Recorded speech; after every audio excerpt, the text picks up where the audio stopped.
Hey, what's going on people? It's SGZ here from the SpartanGameZone, and in this video I'll be counting down the top 10 legendary weapons for Amara the Siren. These guns combine extremely well with her and her abilities, with many of them shining brightest in her hands.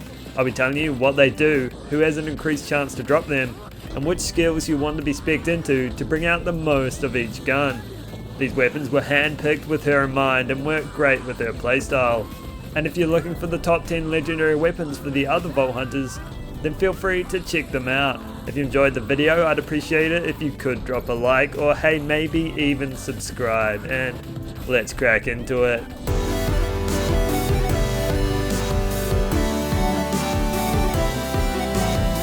We open this countdown of the top 10 legendary weapons for Amara the Siren with the Beacon, a powerful splash damage pistol from DLC 3. It has an increased chance to drop from Jarek Logan, who you fired around here in Bloodsun Canyon. The Beacon fires small elemental explosive projectiles at a rapid pace. They spray out of its barrel and land with force. It isn't very accurate and can be hard to control, but the damage it deals is well worth it. It's a gun that makes great use of Amara's splash damage skills, and it also comes in all of the elements, so you can be set for whatever challenge you take on. Those elements help to keep her alive with sustainment and further raise its DPS. To add to that, the Beacon also produces elemental novas on reload, which are perfect for softening up any enemies, which your next mag will deal with next.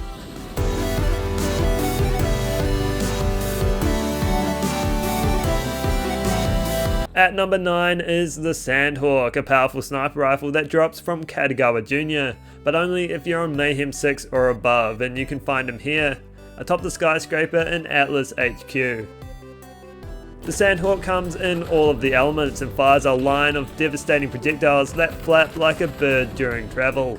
Its fire rate is incredible, and coupled with its damage produces an insane gun, with a DPS that other weapons struggle to match. It deletes enemies with the tap of a trigger and will blow away bosses before they even know what hit them. However, it does consume 3 ammo per shot, meaning you can't use it for very long, and therefore is best suited to bossing. Whenever you do happen to have ammo in it though, the Sandhawk will annihilate whatever stands before you.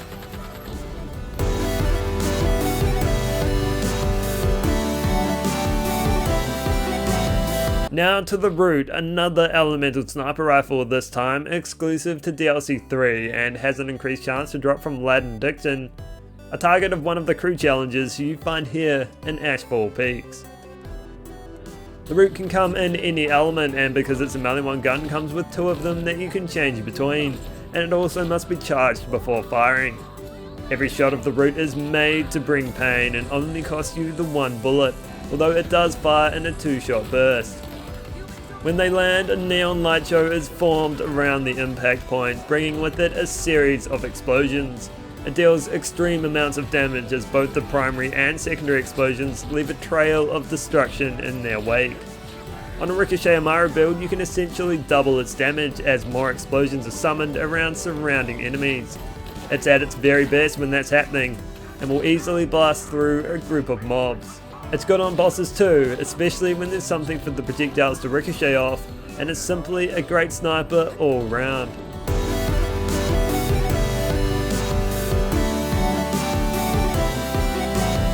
At number 7 is the Backburner or the Plague Bearer. Both are great elemental launchers for Amara, but we'll be focusing on the Backburner today.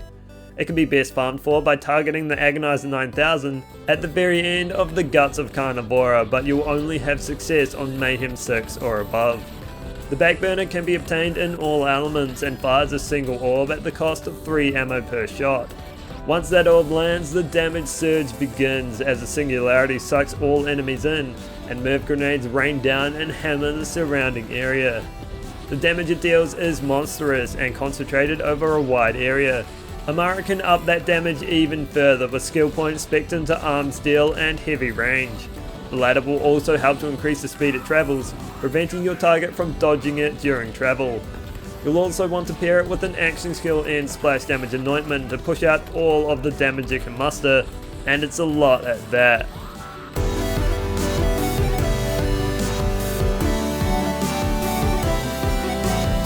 Moving on now to the Monarch, the ruler of the assault rifles. It's a Mayhem 6 plus weapon that can be obtained the fastest from Kilovolt.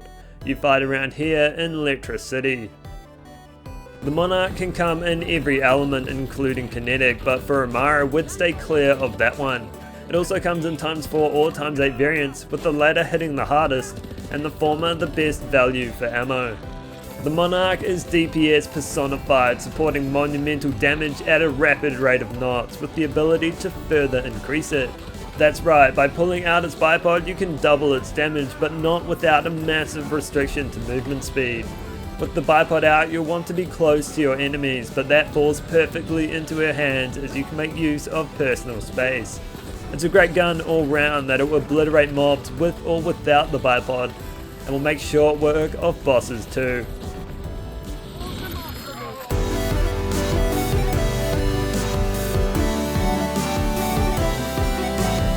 Halfway through now and it's the Psycho Stabber, the most deadly close contact melee weapon in the entire game.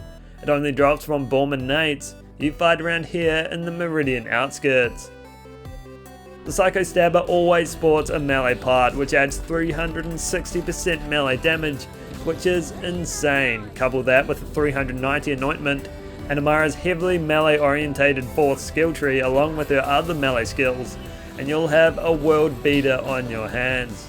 It's pretty ridiculous the damage numbers this thing can ring out, able to one-shot people on its own and deal 10-fold that or more when Phase Flare is on the field. With that melee focused setup you'll have no problem absolutely obliterating a pack of mobs without even raising a finger. It doesn't stop on the mobbing front either and will have any boss you encounter swiftly brought to their knees.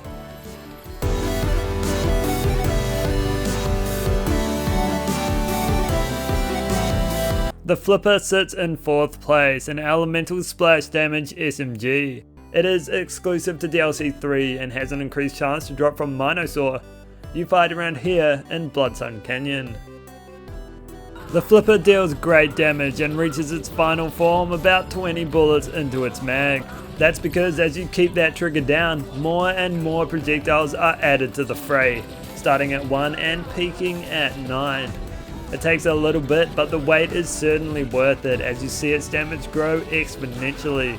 The sheer number of pellets work wonders when spec'd into indiscriminate, as projectiles will ricochet left, right and centre, giving your enemies a taste of what their friends are feeling. It can also come in every element, meaning you can always get the perfect one for every situation, and it will perform at the top of its game, wherever that may be.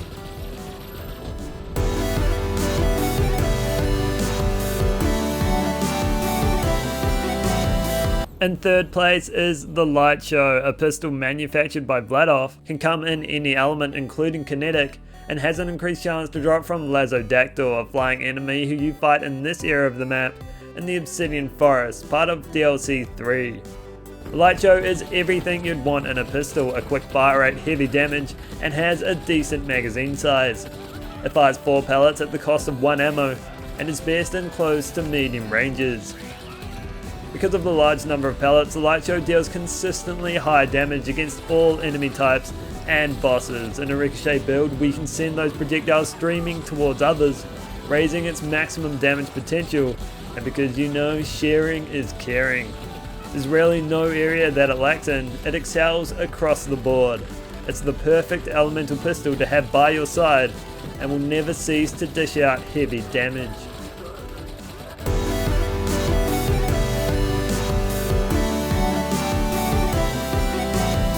Finding itself at number 2 is the Face Puncher, a unique Hyperion shotgun that has an increased chance to drop from Moldog the Anointed, who you can find here in Floodmore Basin. The Face Puncher is the perfect gun if you want to punch some faces from far away because, you know, social distancing. Each pellet deals your melee damage as though each one was a little fist feeding your enemies knuckle sandwiches. It comes in 2 key versions, Deep Dive or Redundant, firing 7 or 14 pellets respectively, with Redundant the perfect choice if you just want to end your enemies in a single shot. In a melee focused setup, it deals monstrous damage. 1 tap of the trigger is all it takes to down every mob, as the stickies from the White Elephant artifact will do the rest. And if you want to further enhance its one-shotting capabilities, grab yourself a redundant version with a 390 anointment. All in all, it's an insane gun that synergizes extremely well with her and has no problem dealing with the toughest opponents.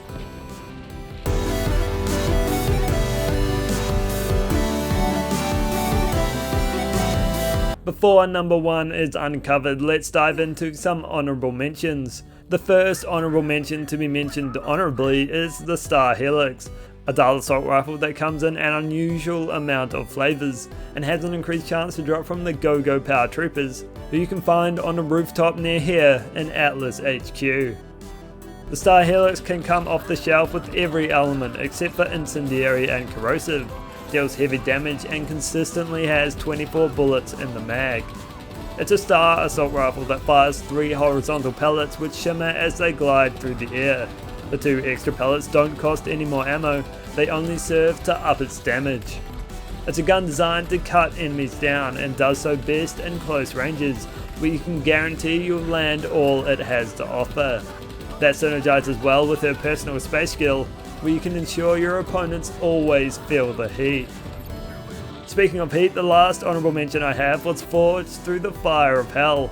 The Hellwalker, a Jacobs shotgun that has an increased chance to drop from Road Dog you fired around here in the Splinterlands. Instead of cleansing sins with holy water, the Hellwalker burns them off with incendiary rounds. It always comes in fire and deals heavy damage. When coupled with indiscriminate, Amara can make extra special use of the Jacobs ricochet effect by providing her own on top. It's incredibly powerful and will often see you downing enemies you haven't even shot at before you even kill what you were targeting. Ideally, you want to avoid next to mag anointments because of how small its magazine is, but any Hellwalker will be a great addition to your arsenal.